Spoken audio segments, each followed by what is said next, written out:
Good morning, everybody. Sir? Let me just string topic in about 10 minutes and possibly work out a couple of examples, programs, and then proceed to the next topic. That is not in the same lines with a very small difference. Sure, sir, sure. I think this is where we stopped in the yesterday's session. That is membership operation, membership operator in. This is something which is very general in the sense we can use this for the other container type of data like a list or tuple. So meaning here is whether this string is, that is syn, is part of the bigger string or whether it is contained in the bigger string. So you can see that there is a SON string over here. So in return, it says yes or true. Similarly, SUN is not part of this. So if I use this in operator, it will give me false. And if I say home not in Thomson, it will say true because it is not there in true, not there in this Thomson. Okay, I think we stopped at this point in the previous session. To continue, go further. Suppose if we have a number type of data, numerical type of data like an integer, I can always make a conversion from integer representation or integer literal 1, 2, 3, 4, for example, into a corresponding string using the function str. This is a built-in function. So str 1, 2, 3, 4 will give the string representation of 1, 2, 3, 4. So in the, it is nothing but 1, 2, 3, 4 as a group of characters 1, 2, 3, and 4. There is nothing more towards this, but the internal processing of these two types of data will be different when it is represented as a string here or when it is represented as an integer. This conversion can be easily done, and just like we used str, I can do the inverse conversion. That is a reverse conversion of a string representation into an integer by using a function, built-in function int. I think this we have seen it in the last class anyway. Just a reminder at this point of time. Now going further, suppose this is just a small programming example or just a couple of lines to code.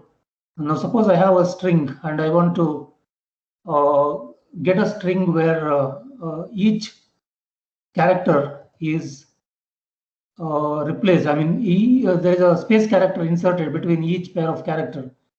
Just like this, there is a space character after G and one more space character after O and so on. Okay. Now this can be very easily done. So what I need to do is I just initialize that variable name. For this will also give you some understanding of the for loop. I don't think I will take another session on for loop. We'll just go through the examples and try to give you a exact behavior of this for loop in that example. Now in this case, when I write for ch in name, ch is a local variable which actually takes on these different variables or the different characters for every loop when you pass through the for loop. So when you pass through the for loop for the first time, ch will have the value G, capital G. So print ch, and now you are saying end character is a space character. So here the default end character is \n or the new line character. So every time you use a print statement, there will be a new line character printed every time. That means every print statement will start in a new line by default. But if you want this to be different, as in this case, I want a space character to be used, so I can write that. So what I do here is after displaying every character, I will put one space character, and then for the second time when the for loop is traversed, ch will take the value O, and that O is printed, and again one space character is printed after that. Okay. Now remember, this is only the behavior of the print statement that we are modifying. We are not creating any new string with the space after every character. We are not creating any string after, new string. We are only controlling the behavior of the print. We want the output to be looking like this. Okay. We want the output to be looking like this. We don't want any new string generated with space character after every character. For that, you have to write a slightly different code. Maybe I think there is one example later. We can look at that. Okay. Okay. Now, as we understood earlier, string is an built-in object in or the container type of data, or it is a data type where multiple characters are grouped together. Now, any object in Python will have some methods. That means you can execute some functions on those methods. So let's have a quick glimpse of those methods, and I will try to give you a simple illustration of how these methods are applied onto the string, and then we'll proceed on to one or two example programs where we are taking a slightly larger program, right, a slightly larger problem, and trying to solve it. Okay. For the sake of documentation, I have a list of methods that work on the string type of data. Okay, these are a big list of method. Okay, you can always get a help on each one of them. I'll illustrate that how to get that help. But let's just try to see some of these methods which are very useful and which are quite commonly used in our programs. The first one, this is not a string method. This is just a built-in function of Python which helps me to get the length of the string in terms of number of characters. We have used this in the earlier examples. LEN, which stands for length of the string in terms of the number of character. So if I have a string variable s, which is initialized with this characters groups or group of characters, and then if I say length yes, it says 11. It means there are 11 characters, including a space character in the in the middle. There is a space character that also is included. Now I can apply one method called capitalize. This is one method which can be applied onto the string type of object. Now see the way in which these methods are applied. So I use the name of the variable yes, use a dot, then use the name of the method. Yes dot capitalize means capitalize the string yes. Capitalize means the first character will be capitalized. The rest of the characters will be kept as it is. So here you can see that when I apply this yes dot capitalize, the output is the first character is capitalized. The remaining ones are left as it is. Okay.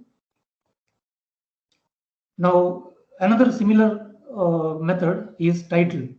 So yes dot title. What it will do? It will capitalize each word. Okay. Now I can see two words here.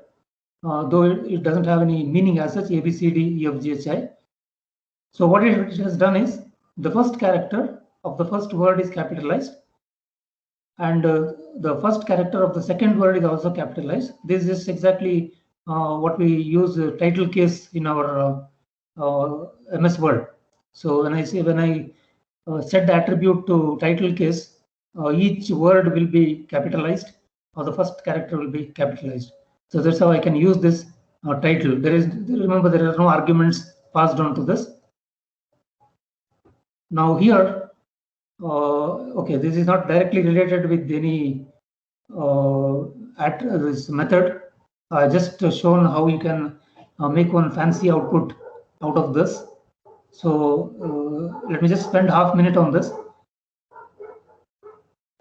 So first, I am defining one variable A space Toyota. I am defining one empty string. Okay, I am defining one empty string in the form name of S1. Now for ch in S0, when I write for ch in S0, we are just walking through this string, one character taken each time. So first time when you go through for loop, ch will have the value A. So what this will do is S1 is ch plus S1 means remember ch plus s1, whatever character that you are picking from this s0, that is concatenated with s1. S1 comes next. Okay. So initially S1 was empty, so A plus S1 will give A. Okay. So the print S1 will be just printing A. Next, when you go through the next character CH for the second for loop, second traversal through the for loop, CH will have the value space. So space concatenated with S1. Remember, S1 is having the value A. So space plus A. So space plus A is printed. And this is going to be the value of S1. Next time when you traverse, CH will have the value O. CH will have the value T. And then T plus OA, that is going to be printed. So like this, it will go through, it will take all the characters from this S0 and print them in the reverse order, but taken only one incremental step in each time. So at the end, you can see that the entire word is printed in the reverse order. It actually prints one extra time. That's because I'm not stopping here because the number of times it is printing is one more. Yeah, that is because of this. Sorry, it is because of this print S1. So the last line here is due to the last print statement, which is not part of the for loop. Okay. So we call this to be the body of the for loop. These two statements are the body of the for loop. This is the header of the for loop. Okay. Now remember, any for loop is ending with a colon, and the next line starts with a tab, which is a group of 4 characters, which is set as a group of 4 characters here. And this will be the body of the for loop. Okay. Probably in C++, we used some brackets like this for indicating the for loop body, and then the it is considered to be part of the for loop or body of the for loop. But here there is no need for any such brackets or any such curly braces to be used. Okay. Now, a next method is numeric. So here it just simply means that whether the value or whether the string that you are using is whether the string that you are to which you are applying this use numeric is numeric or not. That means whether it contains only numerical digits or otherwise. So if it is containing only numerical digits, then the content, it will return a false. Or if it contains any non-numeric digits, like just to give you an example, in this case, yes, I think S was defined as what was yes? It was defined as A, B, C, D, E, F, G, H, I, J. So there are no numerical digits here, and there is at least one non-numeric digit in this case. And in such cases, the return or the answer will be false. Now, suppose if I had defined S with something else, like say, for example, if I had defined S is equal to 1, 2, 3, 4, okay. I'll just take one example at the end. I can insert one cell.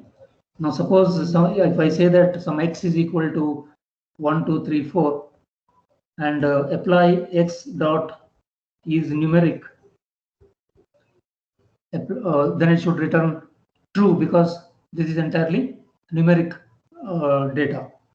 So if I execute, it will say true. In fact, this is also true if you want to use any floating point number. Suppose if I have a number something like this, then also it will say it is a. Oh, okay. Oh, I'll have to check why it's giving false. Maybe because of this dot. Okay. So if it contains only the digits, it will give a true value. Otherwise, it will give you the false value.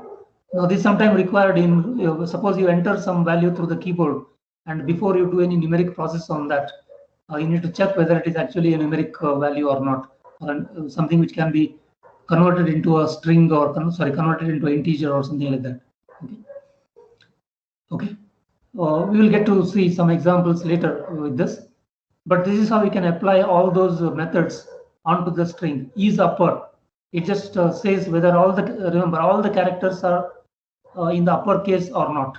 Okay, just recall the value of s that we had defined. We had defined s as some abcd in small case, so this is giving me the answer as false. Whether it is all in lower case, it is giving the answer as true. Okay. I need not actually indicate, write yes, a variable name here. I can also write the string directly. For example, here, if I say ABCD upper, is upper, it says false. Here, is upper means all the characters should be in the uppercase, okay, not just the capital case. Here also it gives me false because not all the characters are in the lower case. I have this first character which is in the uppercase, okay. So this 1, 2, 3 is giving me true. A123 dot is numeric is giving me false because there is one non-numeric character here. Okay. Okay. These are some very simple queries that you can put on the strings. Is it capital? Is it numeric? Is it lowercase? Is it uppercase? And so on. Normally, such query, the methods which gives true or false as the return answers is starting with this is numeric, is upper, is lower, and so on. Now in Python, in most of the editors, there is one very beautiful provision. Now we had defined one string called yes, and I type this dot, and now if I press the tab key, okay, if I press the tab key, actually it takes little time in this Jupyter notebook. In other tools, it comes out quickly. If I press this tab key, then a list of all the methods that can go into this string will be displayed there as a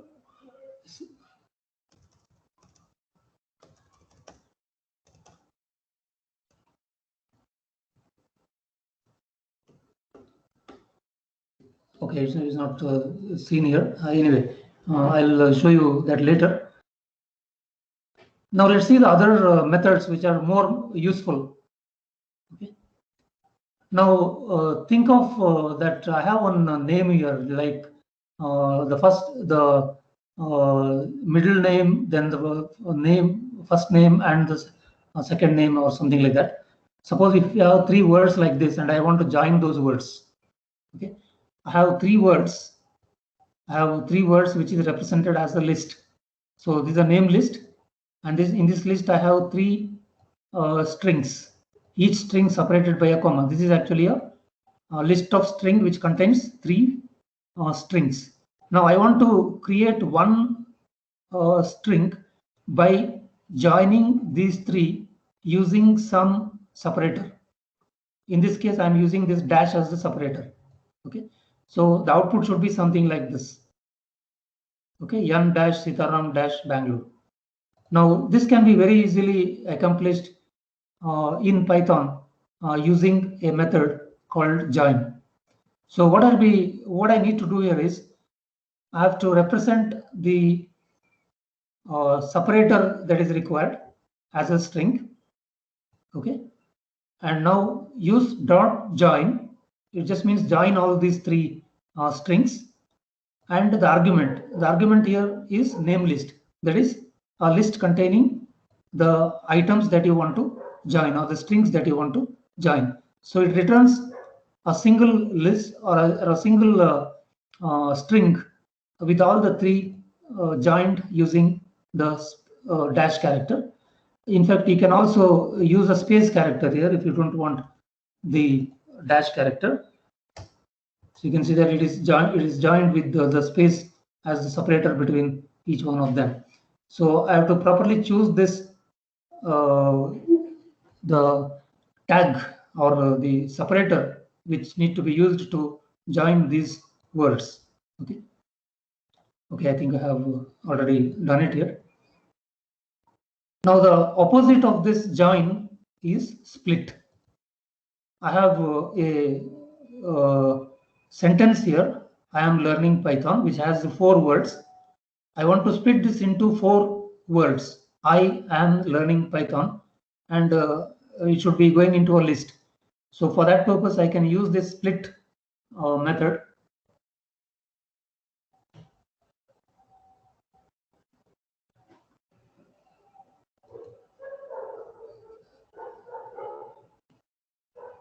Excuse me, I'll just take 2 seconds.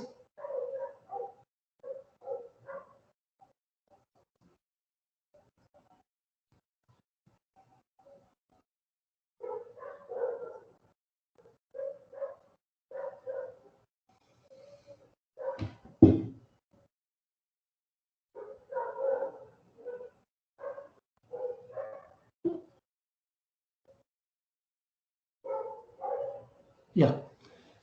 So the split method applied onto string will split this sentence into words using this delimiter. Okay, this as a delimiter. So wherever space character is there, at that position, the split will take place. Okay, and the space character will not appear anywhere in the output anyway.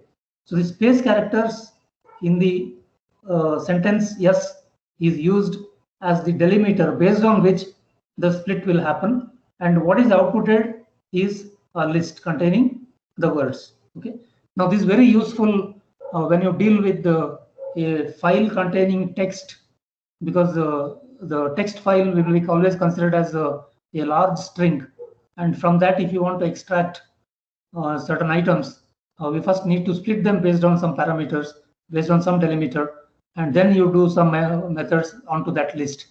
Whether or if you are doing the web-based applications, okay, web scraping as it is called. In that application also these split and also this join, they will be very handily used. Another one which is quite commonly used is the strip.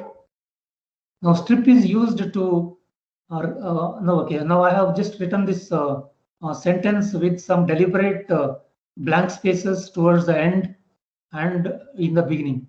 Okay, now suppose if you want to clean up this string which has some white spaces at the end and in the beginning, I can use this strip. So what this will do is it will simply remove all the white spaces.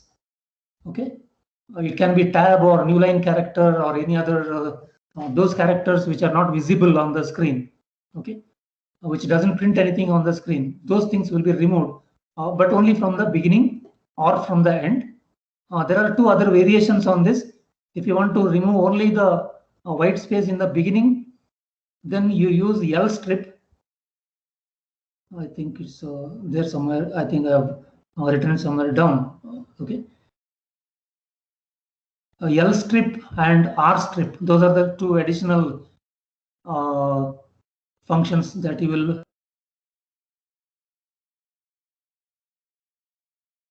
L strip. R strip will remove only the white spaces only from the end, and L strip will remove it only from the front, and strip will remove it from both the sides. Okay. So here you can see that s1.strip has given me an output.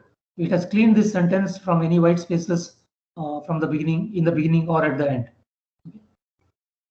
Now another one which we rather don't use this quite often, but very sometime it may be required.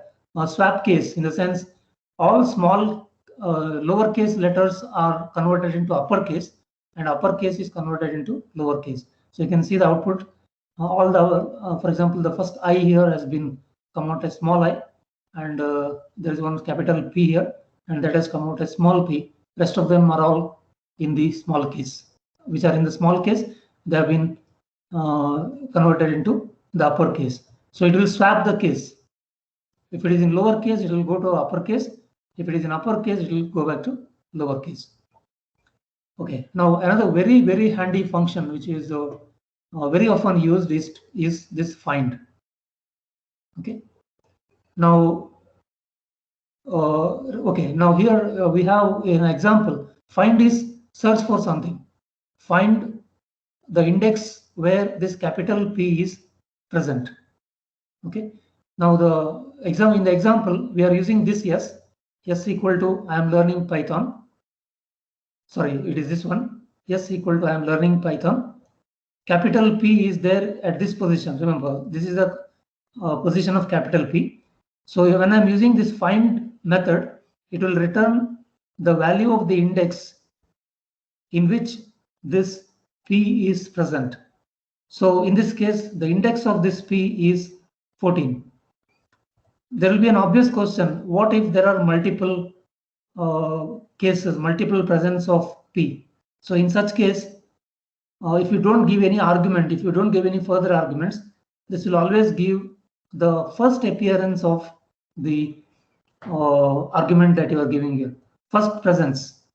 Okay. Let me just show you this. Let me just copy this over here. Now suppose I just write just for understanding this case. Suppose I write P, this is my string, and if I execute this, there are two P character here. The first one is having the index 0. Now the second one is having the index 15. Now this will return 0 because the first occurrence is P. Now suppose if I want this to return the second occurrence, I have to give one more argument here after location 1. Okay, after index 1 where the first occurrence of P. Okay, now it gives me this 16 as the value. Okay. Now I have the same thing here.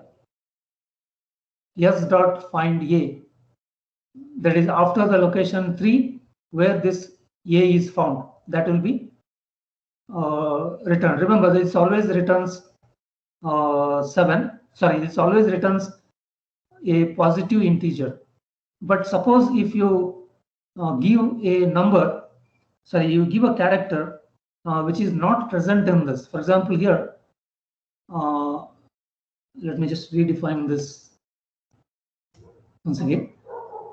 Suppose I give a character which is not present here. Suppose I give here X. I know that X is not present here. Let's see what it returns. You can see it returns -1. Okay. Now this also gives us one more idea. Find method is not going to give any error. It will not cause any error in case if the query that you are putting is not, the character that you have put is not found in the given string. So in case if it is not found, it returns an integer, but its value will be -1. So if the returned value is -1, we can infer that the character you are looking for is not present in the given string. That's how you can understand the meaning of this -1. Otherwise, it will always give a positive value between 0 and the length of the string. Okay, this is not often used, but suppose I have a string A equal to 1, 2, 3, and I want to fill this with zeros in the beginning to make it up to 8 characters. So in that case, I can use this Z field. Okay, so let's see how we can fill it.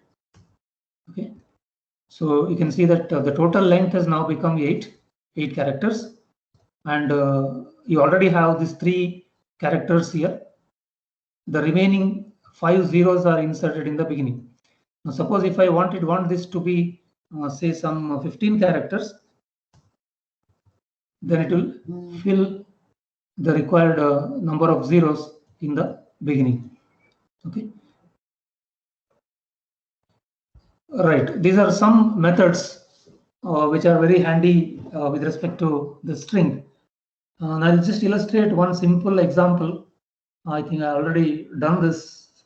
Or maybe if you would like to, you can try this.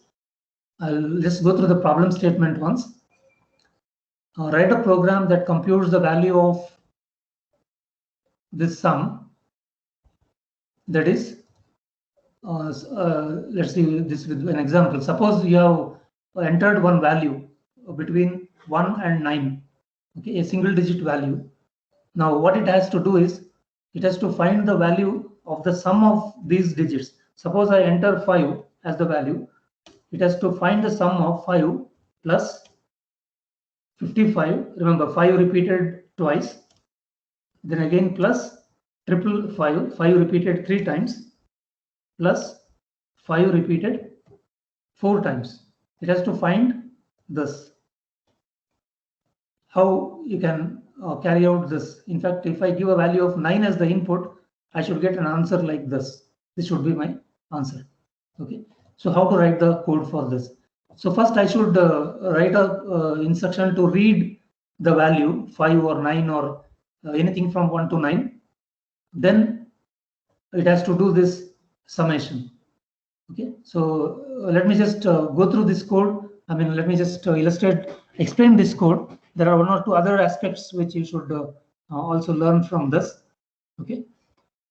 So again, the same problem is explained here.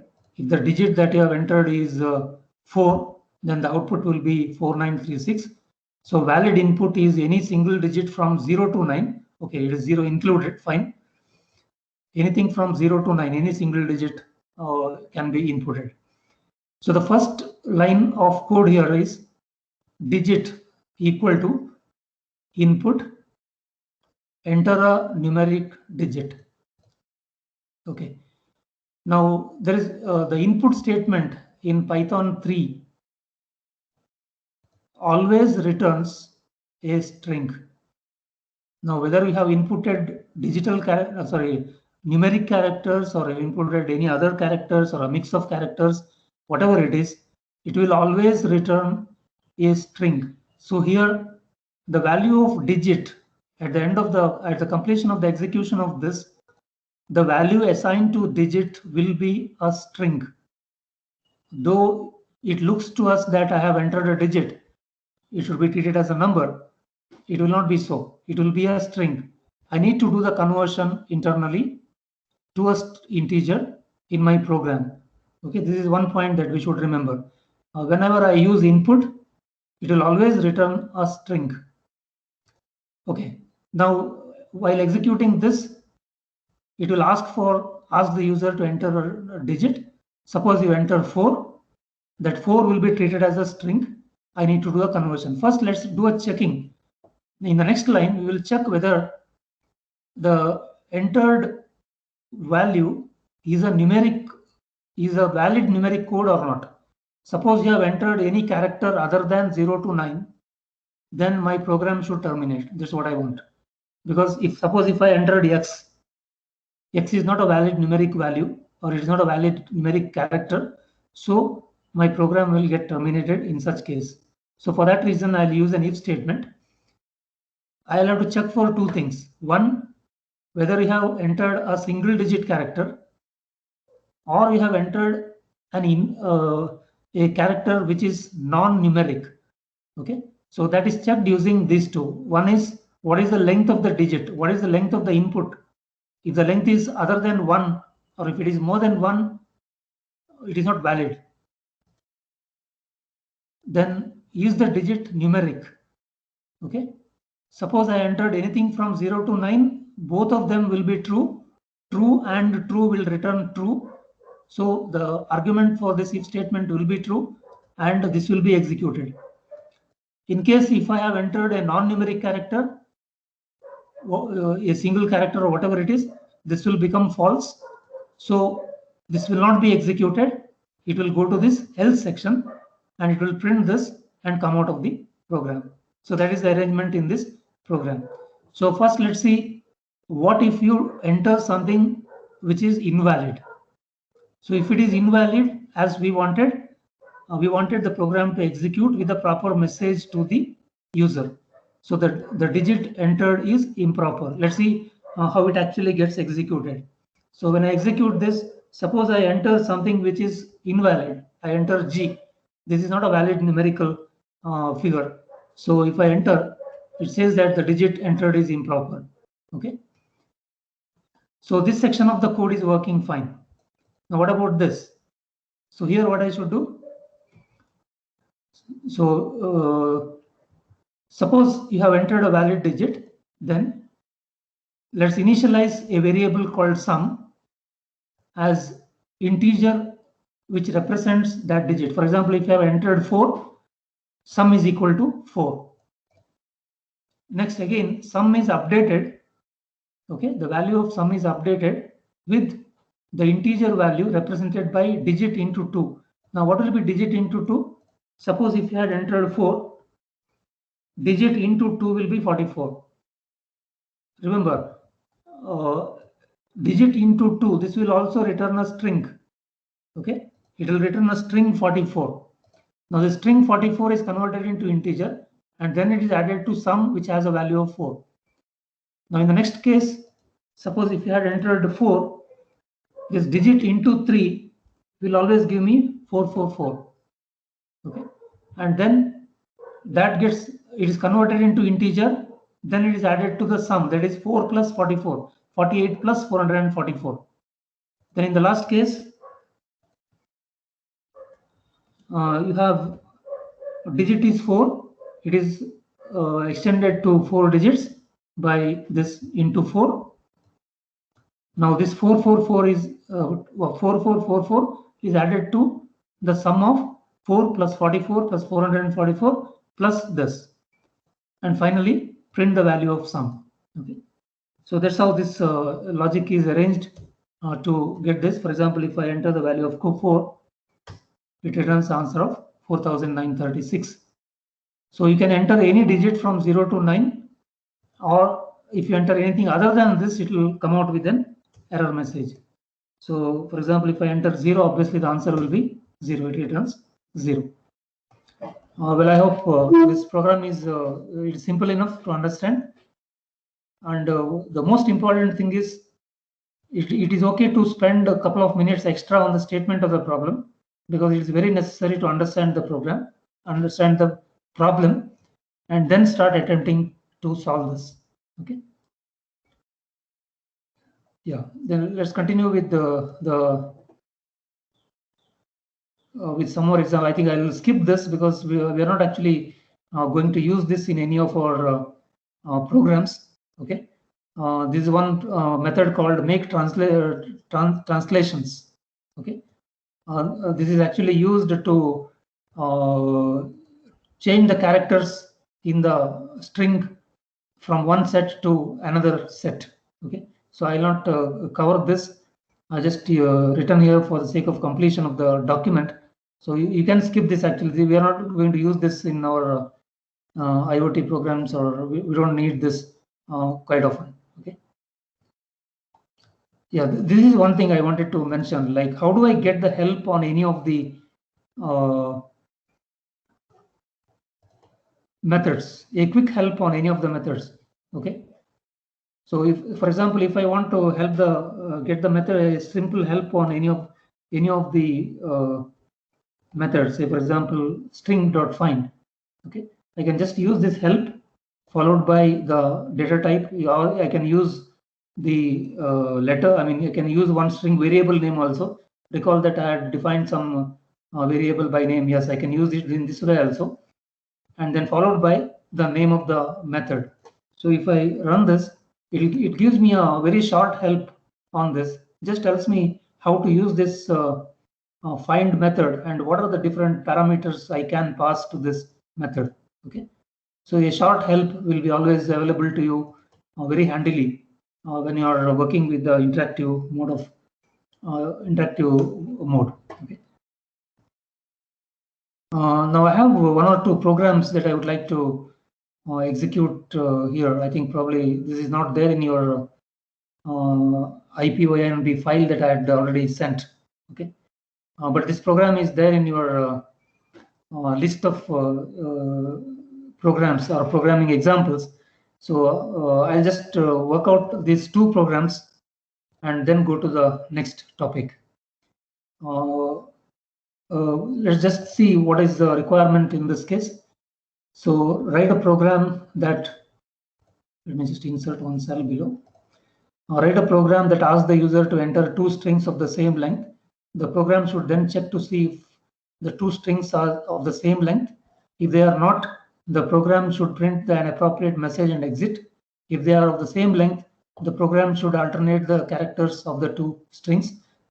Okay. Now, for example, suppose I enter one string as ABC and the other string as some say XYZ. Now both are having the same length of 3 characters. So what this program should do is it should create one string. It should create a new string with the characters from each of these strings alternating, like A, X, then B, Y, then C, Z. Okay, it should alternate and it should display this string. Now suppose if the two strings are of different length, this is having a length of 3, this is having a length of 4, then it should come out or it should exit the program without producing any output. That is a requirement. Okay, there is a requirement in this case. So I'll convert back this cell as a code cell. So here I can write the code, and the very first task that we need to do is we have to enter the two strings. Okay, so let me call the first string as some str1. So I have to input this. I can make Python to display some prompt to the user, enter the first string. Okay, enter the first string. So this will make the Python to enter the first string. Now I'll also write the second statement where I have to enter the second string, enter the second string. Okay, so at the end of this execution of these 2 lines of code, I would have entered 2 strings, and they are there in the variable str1 and str2. Now the first task for me is to check whether the 2 are of the same length. Okay, and if they are of the same length, perform whatever is to be done. That is, interleave the 2 characters one by one after another, one from taken one from each string alternately. Otherwise, come out of the code. So I can use an if statement for this purpose. So what should be the logic for this if statement? I can use length of str1 whether it is equal to length of str2. Okay, so this is the condition for the if statement. Length of str1 equal to, remember there's a double equal to sign here. So this is a Boolean. This is not setting the 2 equal. It is just checking whether the 2 are equal. Okay, so it's a Boolean operator. So if the 2 are equal, okay, I need to do something here. Okay, I need to do something. If it is, I'll just write this code after writing this. What if this is false? So if this is false, what I need to do? Else, I'll just fill up this portion first. Just print a proper message to the user. Print 2 strings are not of the same size. Aborting. Okay, so this is what I want when the 2 things are not equal, when the length of 2 strings are not equal.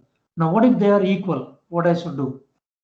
So if they are equal, I need to create one string. Let me say that string is str3, and I will initialize this with a null string. That means a string without any characters. Now I need to alternately fill this with the characters taken from each string one by one. Okay, so I need to use a for loop here to traverse through each of the string traverse through each of the string and then append it to this. Remember, str3 is not a mutable object, but I need to use some other trick to make it re-equated with the new value every time. So let me just show you how it has to be done. Now I'll use a for loop for ch. I'll not use ch first. For n in range, I'll explain this shortly. Length of str1. Now, what is this range function going to do? I'll just illustrate that. List of range 5. Can you see what it has done? Range function. Well, I'll not go into the bigger technicality of this at this point of time. We'll see that if time permits later. So when I say range 5, it actually refers to a set of integers starting from 0, ending at 4. Remember, I have told 5 here, so 5 is not included in the output. So if I want 5 to be included here, then I should write 6 here. Okay. Now I can also say the starting value can be 2. I am not told starting value here. Range of values. The starting value is always taken as 0 if it is not provided. Now if I say 2, 5, it is a range starting from 2 ending at 4. Okay. So if I tell this, it has come out with only starting from 2, 3, 4. Okay. So it gives me a list of or a range of values from 2 to 4 in this case. So when I say length of string as the integer value here, suppose the length is 4, this will refer to a list of values or a sequence of values from 0 to 0, 1, 2, 3. Okay. Remember why it is required, because suppose if I have this as the length of the string as 5. Suppose if the length of the string is 5, then this will always give me a list containing 0, 1, 2, 3, 4. Now remember that these are the valid index values for each of the character in the string which is of length 5. Okay, these are the valid index values for each of the characters in the string which has a length of 5. That is very important. Now we will use this index to access each of the character or extract that character and then dump it back into this str3. So that is the total logic in this. Okay. So n will be having the value in this for loop. Initially, I rather assume here that length of the string is equal to 5. Okay. I assume that length of the string is 5. That means this len str1 will give a value 5.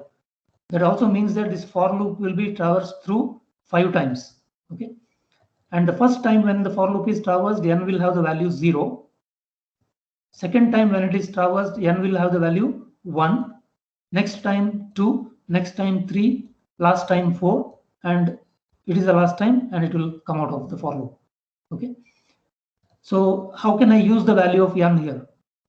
So now first thing I want to do is I want to populate str3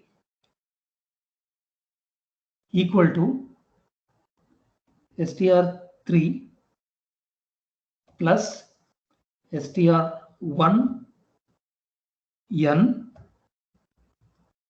plus str2 n.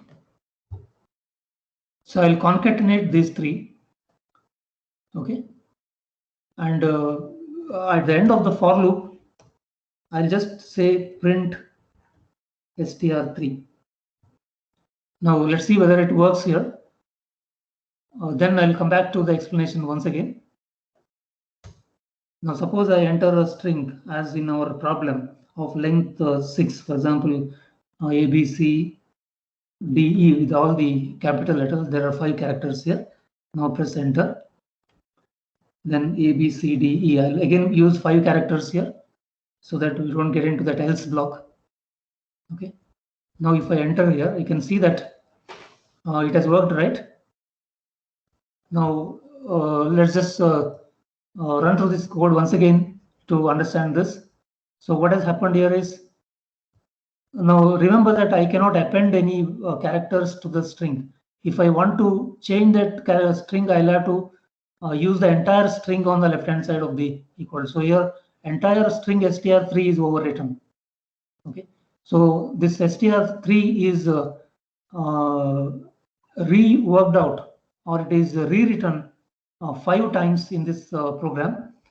First time str3 is written with str3 equal to the old value of str3, that is an empty string, plus str1n. Remember, n value is 0. So what is str10? It is this, the first a that we have entered. This has the index 0. What is str2n? That is this a. So those two are concatenated here. Okay.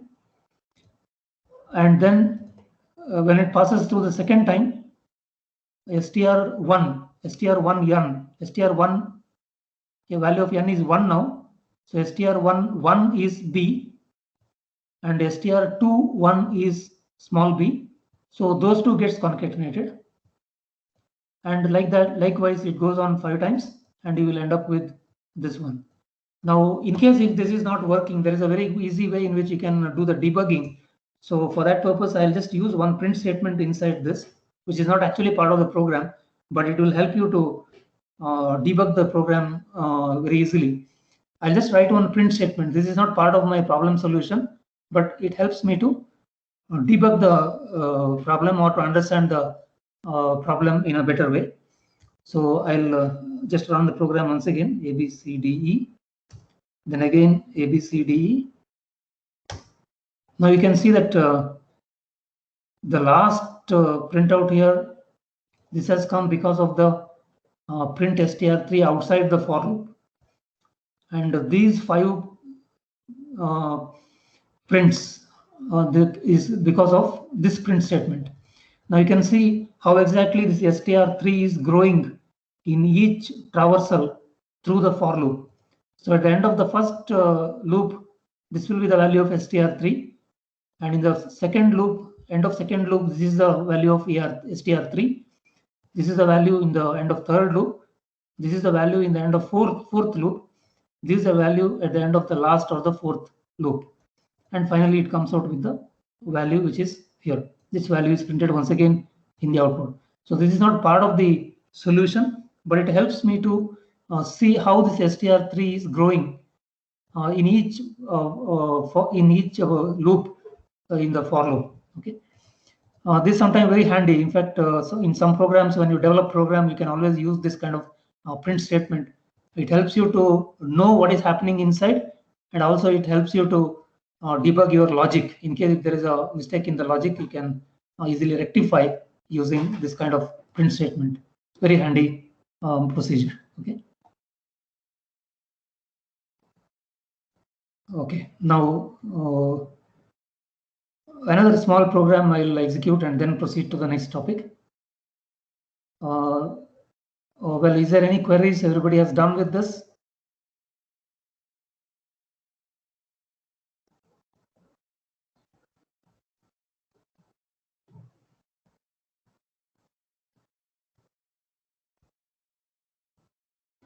Sir, no queries.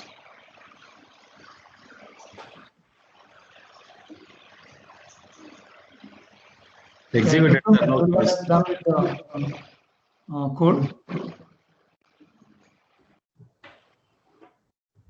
Yes, sir, executed.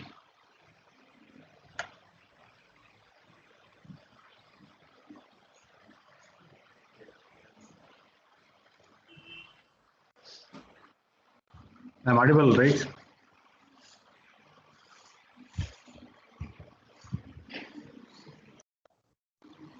Hello, sir.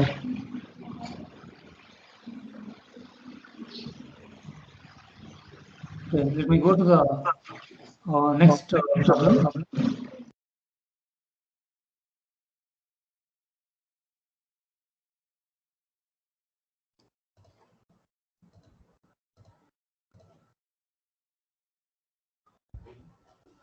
Okay. Let's just spend 1 minute on the problem statement, because it's very important to understand the problem statement before attempting any solution. So write a program that asks the user to enter a word that contains a letter A. The character A should be present in the word that you're going to type.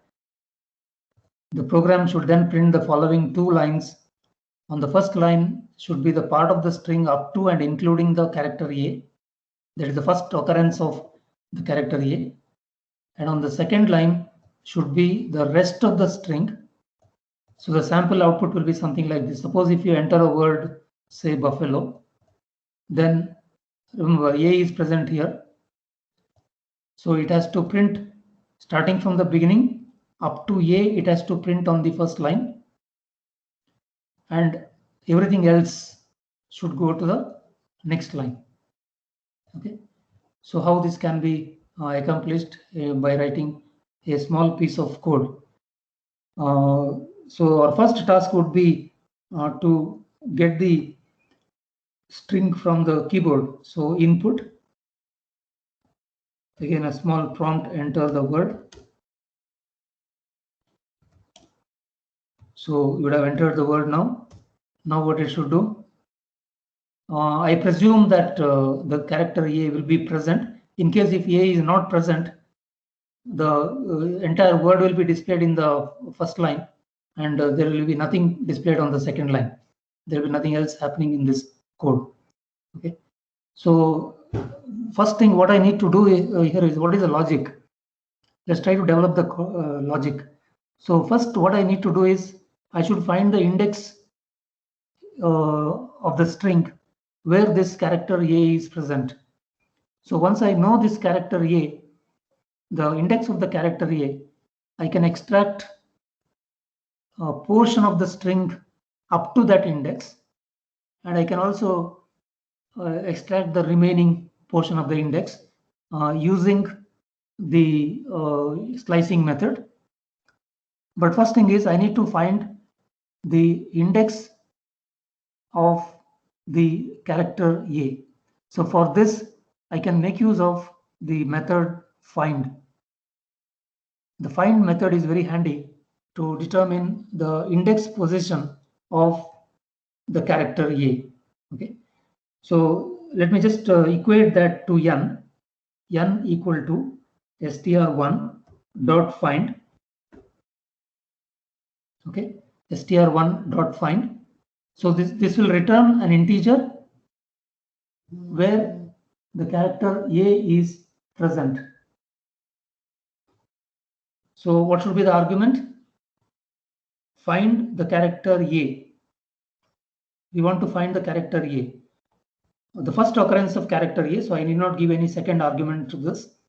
Okay. So now n is the value of the index. Now the next question is, how do I extract the portion of the string up to this index? Okay. Now that can be easily done.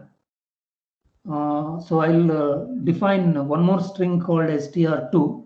In fact, this all can be done inside a print statement, but just for sake of clarity, let's define one string str2, which extracts that portion of the string up to the character A.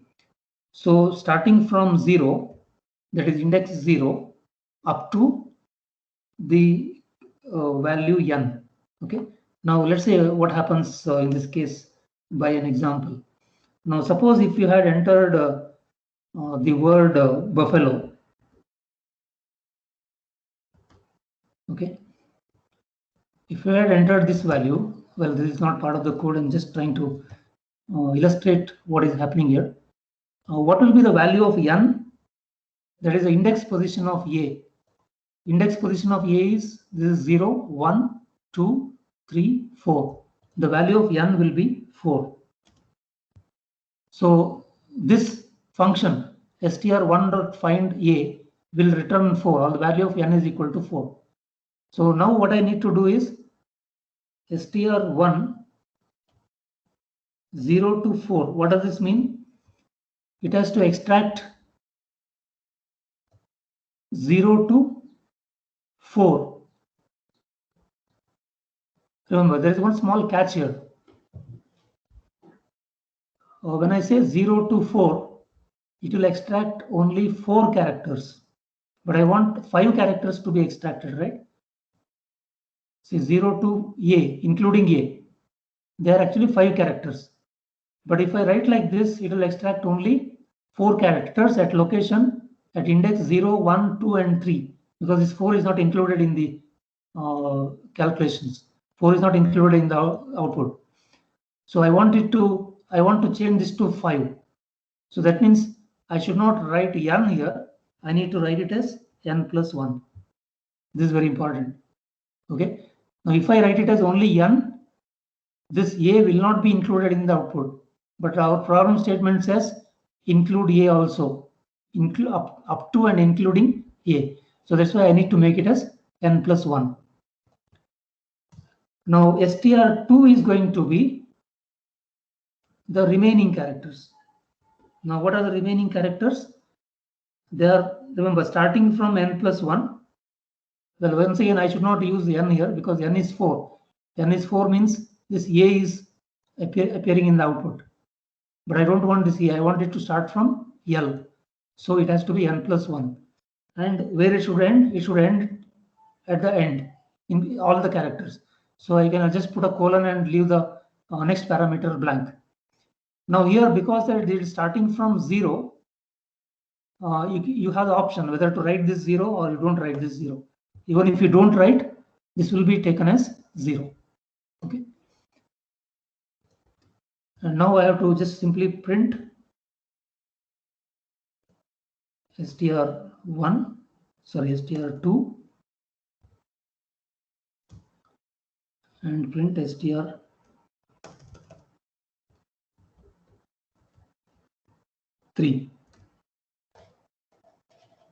I'll remove all this. Okay, let's see how it behaves. Let's use our example string itself. Okay, so if I enter, what happened? Oh, something went wrong. Sorry, I have made a mistake here. This should have been str3. In fact, it is using str3 which was defined in the previous problem. Okay, this str3 has actually come from the previous problem because by mistake I had written str2 here. Now it should go fine.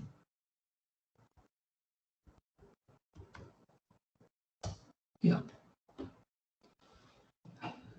If you're executing this, please do this correction. You give a different name. By mistake, I typed str2 itself here. So now you can see that str2 is VUFFA, the character A and up to and including A, and the rest of them are in the next line. Okay.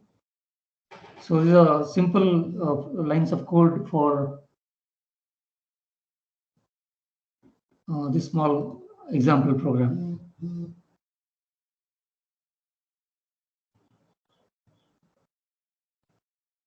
Fine. Okay, that comes to the end of this string type of data. In fact, I had mailed one list of questions, some simple programs. Of that, I think already I have solved one or two. I request everyone to try those programs, spend some time on that. You can refer to book, you can refer anywhere you want, but finally I want you to understand the code that you have written, and possibly the code should be working fine with the least amount of code, or the least lines of code rather. Okay, so with this I'll proceed to the next topic, which is on list. So most of the concepts that we have understood in a string will be useful here, and there's a reason why I may not spend too much time with those index and extracting or slicing. Okay, so whatever slicing that we have learned in string will be as it is applicable to list also, because it is also a ordered sequence of items, or it's called container type of data because it contains multiple values or multiple elements of data, and it is just a group of data which is represented using the object. So list is basically, once again, a collection of different type of data. And just to give you a couple of examples before we go deeper into this, the first thing is, how do I define a list? To define a list is simple, a square bracket is used. So an empty list can be defined like this. L is the name of the variable, and I'm using a opening square bracket and a closing square bracket. So this is how I can define on an empty list. Empty list in the sense no contents in the list, no elements are present in the list. Now, in the next example, I'm defining another list by name primes. And here I'll be initializing it with a few values like the prime numbers 2, 3, 5, 7, 11, and so on. So there are about 10 prime numbers starting from 2 up to 29.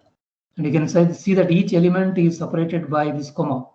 This presence of comma is very important, and there is no comma at the end of the last element.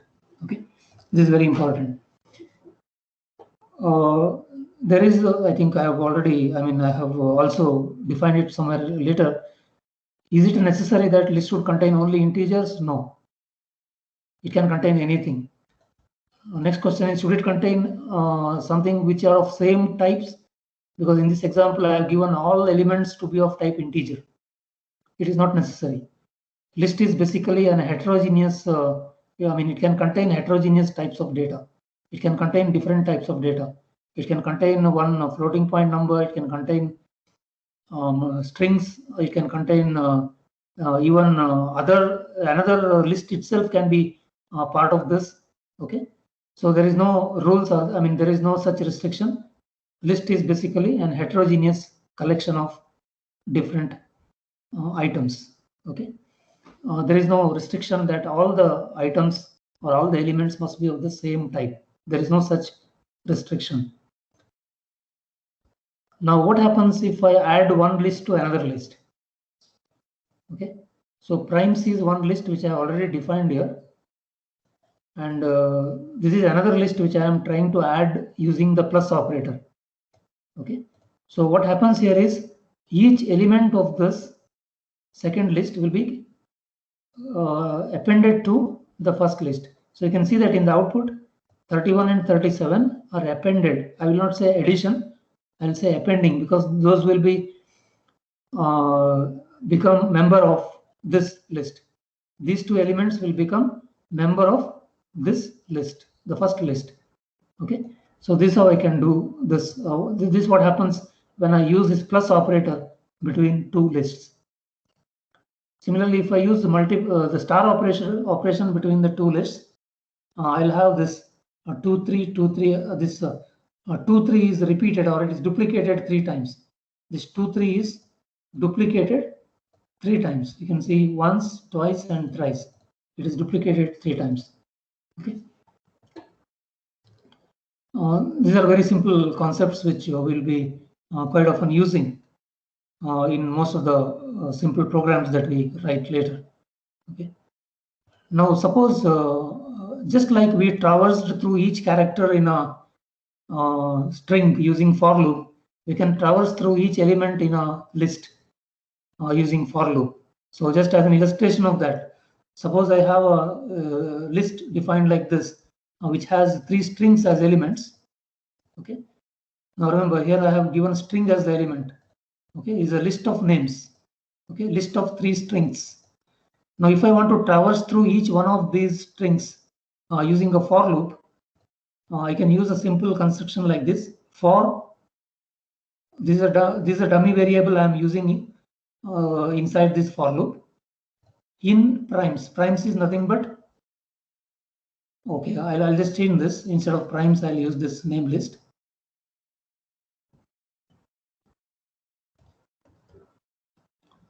Okay, instead of primes I have used name list.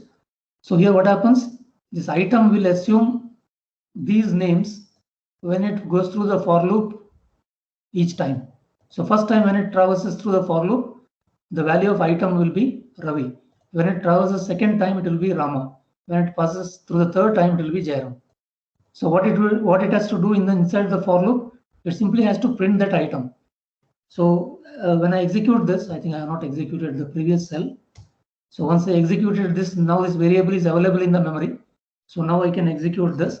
So you can see that those three names are printed as output, and those three will be printed in the separate lines because the default end character here is the new line character. Okay, it is a new line character. So if the end character is new line character, there is no need to mention because there is a default value. If it is something else, you need to mention it. So that is why the three names are displayed on the different lines. Okay, I think that is simple enough. Now, as I mentioned earlier, items in a list need not be of same type. It can be heterogeneous. Now, as in this example, I have redefined L with these values. You can see the first item is an integer. The second item is a floating point value. The third item is a string. And fourth item is another list. Okay. So there is no restriction that they should be of the same type. They can be of any type. It can be a mixture of any type. Now, okay, this is just another small programming example. Suppose I have an array. You can see that this is an array of array. This is actually a two-dimensional array with the values in them as 1, 2, 3. Then we have 4, 5, and 6. Then we have 7, 8, and 9. So this is actually a 2D matrix. It is a matrix containing three lines or three rows. The first row has the values 1, 2, 3. Second row has value 4, 5, 6. Third row has the value 7, 8, 9. Now what my program should do here is it has to print the sum of each elements in each row. The sum of these three, that is 6. The sum of these three, which is 15. The sum of these three, which is 24. It has to print those three sums in the output. Okay. So what it has, a simple code for this is, first I'll initialize the array, initialize the list. So this is a list of list. Okay, this is a list of list. So you can see that the outer square bracket beginning in the first square bracket here and ending here. Inside that, this is the first list, and this is the second list, and this is the third list. Okay, so essentially this L1 will now represent this matrix. Okay, now how can I traverse through each of this list? So for array in L1, so the value of array will be this list when it traverses through first time, and the value of array will be this list, second one, when it passes through the for loop second time, and it will be this list when it passes through it for the third time. Okay. Now recall that there is a built-in function called sum, which will return sum of all the elements in a container type of objects, particularly in a tuple or particularly in a list. Okay. So if I have a list, for example, suppose I have a list, some g equal to some values. I'll just dump some values in this. Okay. Suppose these are the values, and if I say sum of g, it simply means that sum all the elements in g, and it is necessary that all the elements here must be numeric type. If you have any non-numeric type, this will return an error. Okay. So here it will simply return the 22, which is the sum of this. For example, if you type something, if the fourth one is some character, okay, then it will return an error because there is a non-numeric type of data. So it returns an error, unsupported operand types for int and string. That means to say integer type of data and string type of data cannot be added together. That's quite obvious. If you are adding two strings, they will get concatenated because that operation is defined. If you are adding two integer, it is a simple mathematical addition. That is also defined. But an integer type of data, as in this case, 3 plus 6 plus 9 is defined. But 3 plus 6 plus 9 plus L is not defined because this is L is in string type and this is integer type. So that summation is not defined. So that is why it returns an error. Okay. So it is necessary that all these values that you put here must be of numerical type. Even if you put one floating point value, that will be fine. Okay, but it should be of type numeric type. That is very important. And finally, print that sum. Okay, print that sum in the output. So what it has done is it has printed the first value, sum of these three, 1, 2, 3, printed the sum of the second array, second list, that is 4 plus 5 plus 6, which is 15, and printed the sum of the third one, 7 plus 8 plus 9, 15 plus 9, 24. Okay, so it has printed all the three values over here. Okay.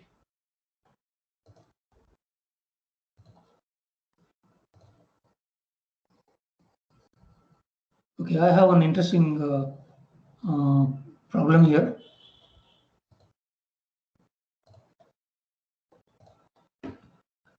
Create the following list using a for loop. These are the three different problems. This is just a creation of the list. How can I create a list containing these values? The first list I want it to contain all the values from 0 to 49. Okay, so it's very easy. L1 equal to I'll just give you at least a simple way to do this. I think I did this earlier. Very simple way to do this is use the range function. Okay, so range function will represent a sequence of numbers from 0 to 49. Remember, 50 is not included in the range, though you have to write up to 50. You have to write 50 here. The numbers are from 0 to 49 because 50 is not included. So if you write 49, it will be only from 0 to 48. Now convert that range into list. And suppose you see what is the list. You can see that. Okay, I'll use print statement instead. Hope I get a properly formatted output. Okay, fine. So L1 is list of this range of numbers. Okay. Now I'll just give you some combinations here. Suppose I want to start from 0 up to 50, but I want to cover only say even numbers. This last 2 here indicates the step. When I had not written anything here, the step was by default 1. So it has produced me the continuous numbers from 0 to 49. But now suppose if I say the step is 2, I'm expecting only odd numbers. Sorry, I'm expecting only even numbers to come in the output. Let's see the outcome. Okay, so only even numbers have come, 0, 2, 4, 6, 8 like that. Suppose if I say the increment is 10, you can imagine what comes out: 10, 0, 10, 20, 30, 40. So this way you can very easily generate numbers, generate a list of numbers from starting from one value to another value. Anyway, in the given problem, the increment was given to be 1. So let's use it as 1. And naturally, if it is 1, I need not write it because by default it is 1. Even if you write, there is no issue. Okay. So this is the solution for the first statement here. Okay. This is the solution to the first statement. For the second statement, a list containing the squares of the integers 1 through 50.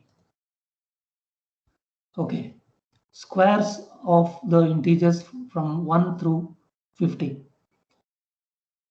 Now, here's a small modification of this. Instead of 1, I need, instead of the number itself, I want to write it square. Okay. So how can this be done? One of the simple way is I can use a for loop. Okay. So I'll initialize one list with an empty list. Okay. Then I'll use a for loop for n in range. Remember, I want the numbers from 1 to 50. So I'll put the arguments for the range as 1, 51, starting from 1 up to 50. So I should use this 1 in the 51 in the beginning. I mean, as an argument. That's very important.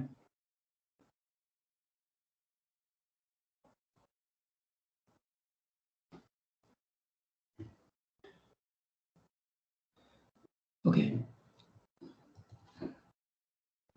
Now remember, the value of n in each traversal through this for loop is going to be these values. Okay. But for to the list L2, I want the squares of these values to be appended. So what I should do now here is I will modify L2. Remember, the list is a mutable object, so I can modify it in place. I can append values to it. I can delete values from that. All those things can be done. But if it is a string which is immutable, I need to overwrite it. So here I don't have to overwrite it. So I don't have to use the statement like L2 equal to L2 plus or something like that. I don't need to use that. But here I can say L2. Okay, I'll give you both the scenarios. L2 equal to L2 plus n squared. Okay. Now remember, I cannot add one list with another number. I'll just show you the problem. Suppose I have a list something like this. To this, I cannot add another number. If I try to execute this, it gives me an error. So if I have to append this, I want the last element to be 9, 3, 4, 5, 9. Then I should include this inside square bracket. If I include this inside square bracket, no issues. What the output that has come is this 9 has been appended to this.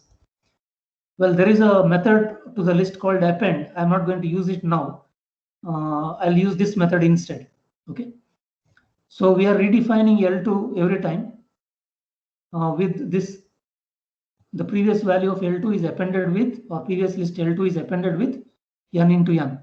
So n into n is going to be the square of these values as you go through the for loop every time. I think we are done with the job now.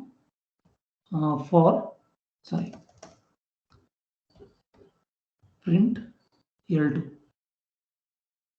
Okay. Yeah, we are done with the job. You can see that L2 is populated with the squares of the values from 1 to 50. Okay. Now there is another way in which you can do this. You can simply say L2 dot append n star n. Okay, this will also do the job. I'll just comment this so that the second one gets executed now. Okay, because I have not told you about the append method. I am not to discuss it right now, but this is another alternative by which you can do that. You get the same result. Okay, so either you can use this one or you can use this.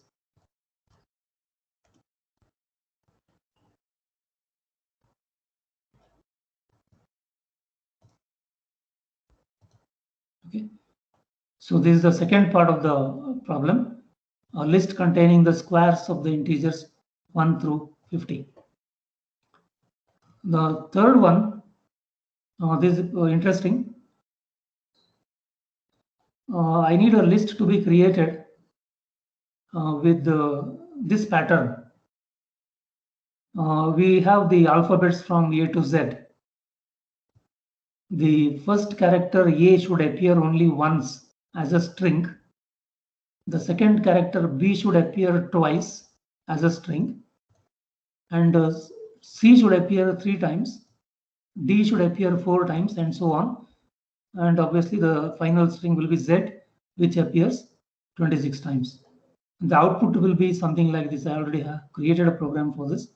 The output will be something like this. A list containing these strings. A, which is of length 1, and it has only A in that. Next one is BB. Third one is CCC. The C is appearing 3 times. Here D is appearing 4 times. E is appearing 5 times. F is appearing 6 times. G is appearing 7 times, and so on. Similarly, Z is appearing 26 times. Okay. So I need some. This is just a fancy problem, but gives us some insight into the usage of list and how this can be easily manipulated to do the job. Okay, now I'll just go back to the previous problem and give you one more concept before we attack this problem, because there's a very simple way in which I can solve this problem. There is a concept called list comprehension. I'll just give you because it's very simple. Okay, so to come to this problem, for example, in this square of numbers from 1 to 50, I can write a single line code to get this solved. Okay, L2 equal to, the first thing is I'll put the symbol for list, that is opening and closing bracket, because whatever code I'm writing, it has to be put inside a square bracket. That means a list is produced based upon the logic that you have written inside this. Okay?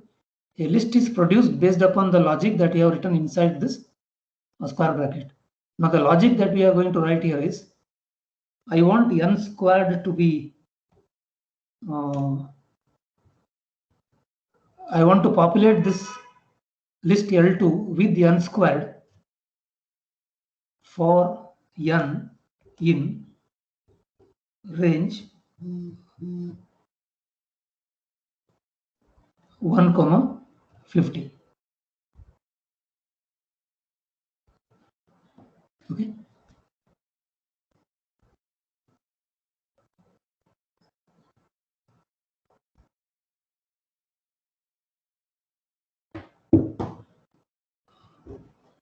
I need to populate this list L2 with the squares of all the values in the range 1 to 50. In fact, I should write 51 here. The 50 should be included. Now this looks very simple English statement, not very complicated. Don't try to give any mathematical intense meaning to this. This looks very simple English statement. Populate this L2, this list with the n squared or n into n for n in the range, for n in range 1 to 51, means all the numbers from 1 to 50, including 50. 51 is not included. Okay. And now just to see what it has developed, I will say print L1, L2, sorry. Okay. Yes, it has done the same job. Okay. Now this method is called list comprehension. This is very handy. This is in most of the literature, you will say that Pythonic way of doing the things.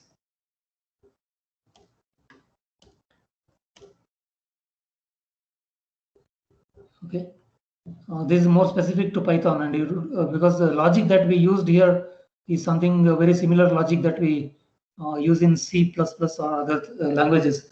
But here this is very Pythonic. I can do it in a very comprehensive manner, just one line of code, and we will be quite often using this in our programs. Now, using this list comprehension, I have solved the third problem where I have to populate the list with all the values. In fact, I have done it in using two methods.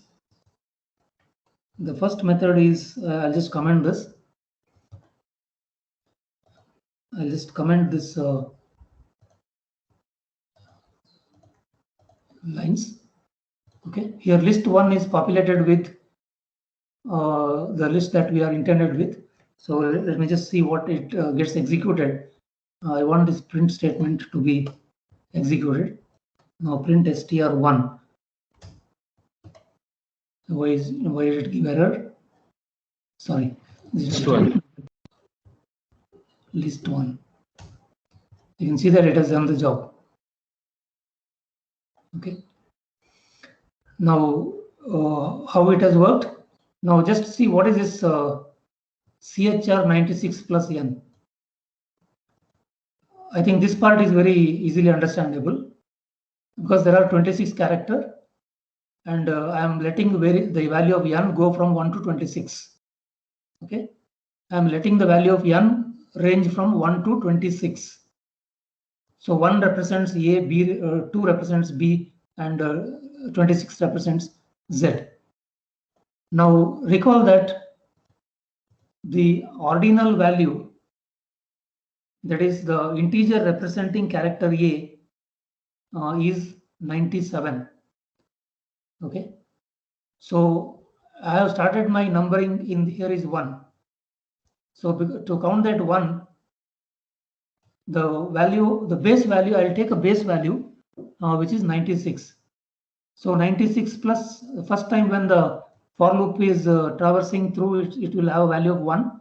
So 96 plus 1, 97. CHR 97 will return me the value A. So A multiplied by N. So in the first traversal of for loop, it's going to be character A into 1. Character A into 1. So this is going to be, this will give me A, and that A will be appended to the list. When in the second traversal of the for loop, the value of N will be 2. 96 plus 2 is 98. CHR 98 is B. And the value of N is 2. And now B into 2, this gives me B repeated twice. And that BB will go to this list. And the same thing gets repeated. For example, in the last traversal through the loop, the character will be Z and the N value will be 26. And here Z will be repeated 26 times. I'm not going to write that many times. It will be repeated 26 times. And every time this string gets cooked up, that will be appended to the list. Okay.